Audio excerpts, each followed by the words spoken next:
Om Swastiastu. Perkenalkan, nama saya Agung Indah Kusuma Dewa dari kelas 10 IPA 6 nomor absen 1. Di sini saya akan menjelaskan apa itu porifera dan juga pengertian dari porifera. Om Swastiastu. Perkenalkan, nama saya Agung Ketut Intan Sri Anjani, absen 4 dari kelas 10 IPA 6. Di sini saya menjelaskan tentang struktur porifera dan ciri-ciri porifera. Om Swastiastu, perkenalkan nama saya Igede Wahyu Arsa Sedana, nomor absen 10 dari kelas 10 IPA 6. Di sini saya akan menjelaskan lapisan luar, tipe-tipe saluran pada porifera, klasifikasi porifera, kelas Calcarea. Terima kasih. Om Swastiastu, perkenalkan nama saya Komari Partajaya Kusuma, absen 15. Di sini saya akan menjelaskan kelas Hexatinlida dan Demospongi. Om Swastiastu. Perkenalkan, nama saya Imade Giri Dara Juaksara, saya dari kelas 10 IPA 6 absen 16. Di sini saya akan menjelaskan peranan porifera dan seni daria. Om Swastiastu. Perkenalkan, nama saya Komai Paramita Utari dari kelas 10 IPA 6 absen 26. Di sini saya akan menjelaskan tentang ciri-ciri seni daria dan klasifikasi seni daria. Om Swastiastu, perkenalkan nama saya Mereka Antoni Sarto, saya dari kelas 10 IPA 6 dan saya bernomor absen 31. Sekarang saya akan menjelaskan klasifikasi seni daria, yaitu kelas Anthozoa, dan saya akan menjelaskan tentang peranan dari seni daria.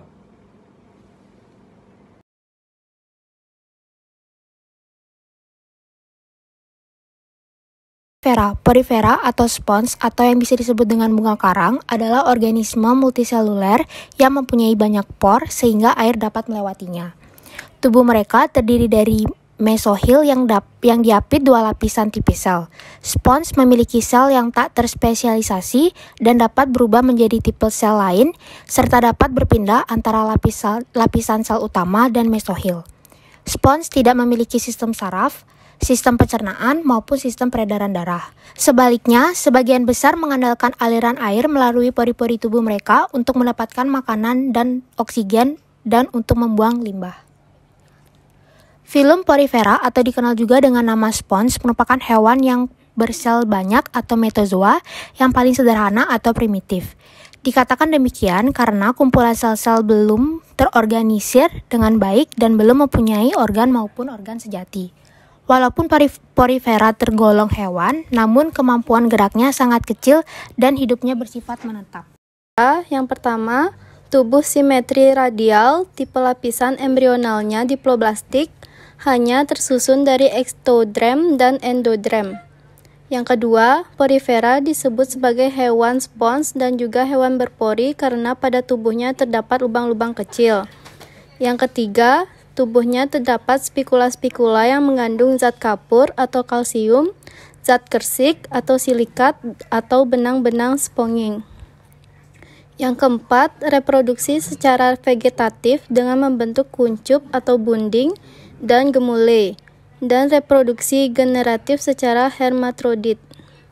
Yang kelima, habitat perairan terutama di laut. Di sini ada struktur tubuh porifera, yaitu osculum, mesohil, porosit, aliran air, sponsel, kianosit, amoebosit, epidermis, dan spikula.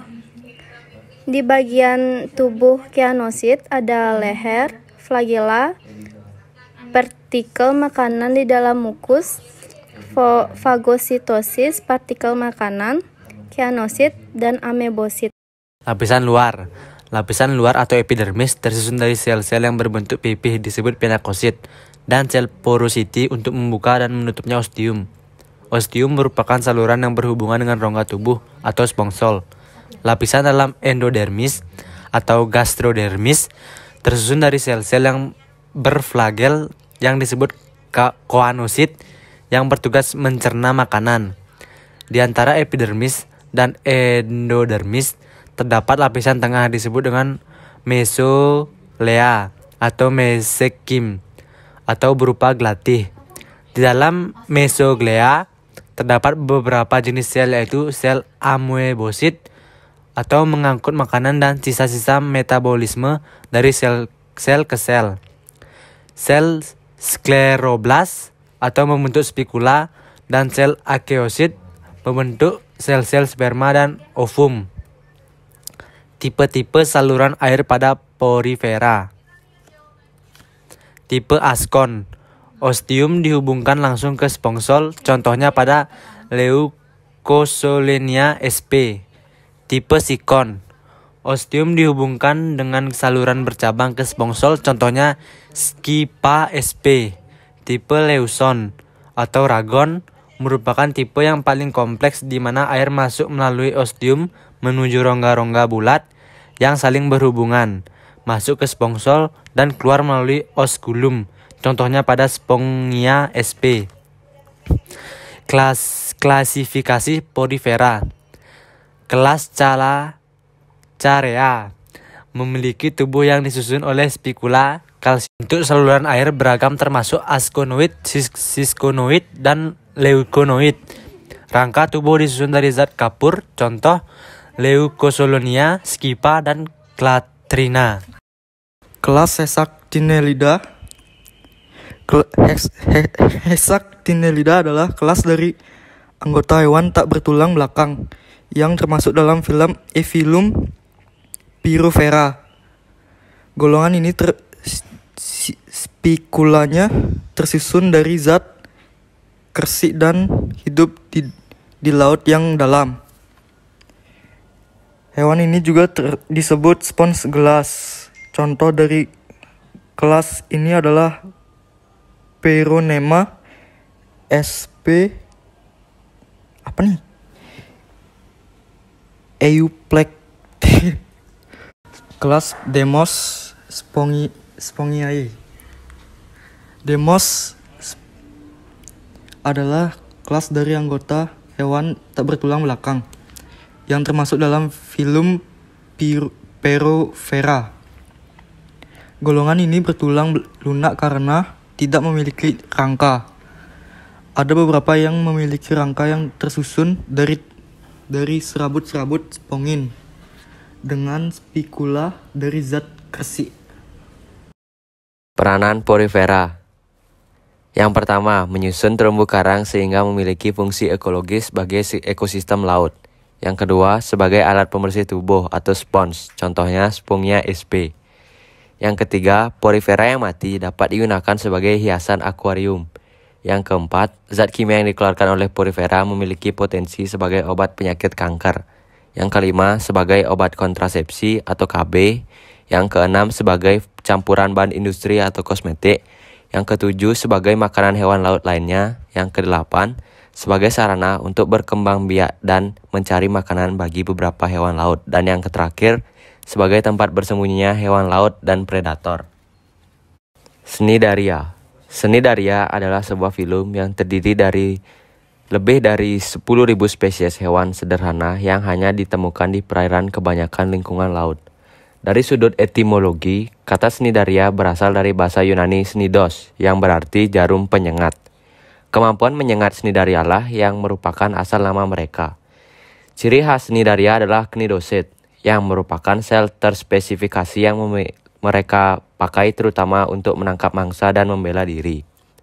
Tubuh mereka terdiri atas mesoglea, suatu bahan tak hidup yang mirip jeli. Terletak di antara dua lapisan epitelium yang biasanya setebal satu sel. Mereka memiliki dua bentuk tubuh besar, medusa yang berenang bebas dan polip yang sesil.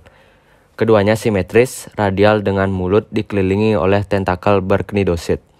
Kedua bentuk tersebut mempunyai rongga tubuh untuk pencernaan dan pernafasan, dan sebuah lubang yang berfungsi sebagai mulut maupun anus. Banyak Cnidaria memproduksi koloni yang merupakan organisme tunggal dan terdiri atas zooid. Cnidaria yaitu 1. Tubuh imetri radial diplobastik.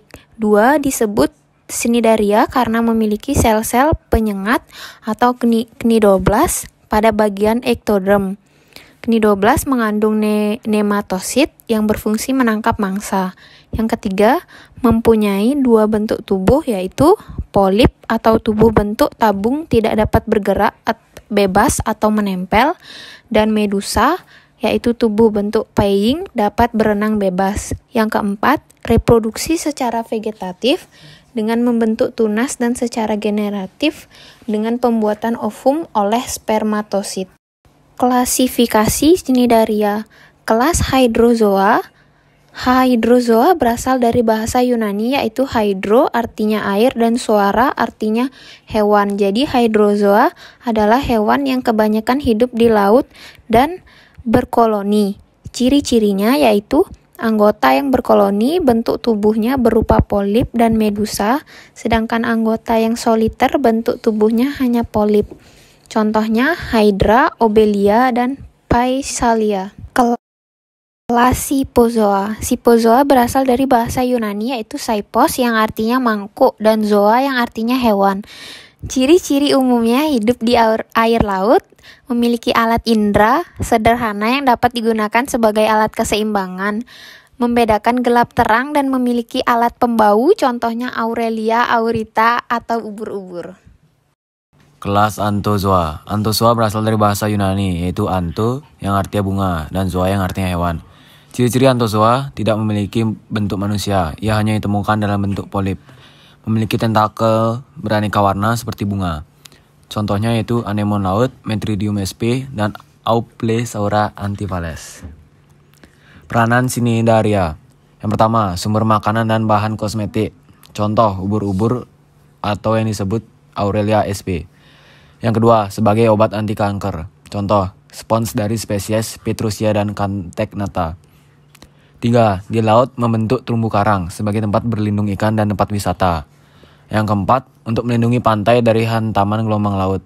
Yang kelima, kerangka luar beberapa jenis Cnidaria dapat digunakan sebagai hiasan akuarium.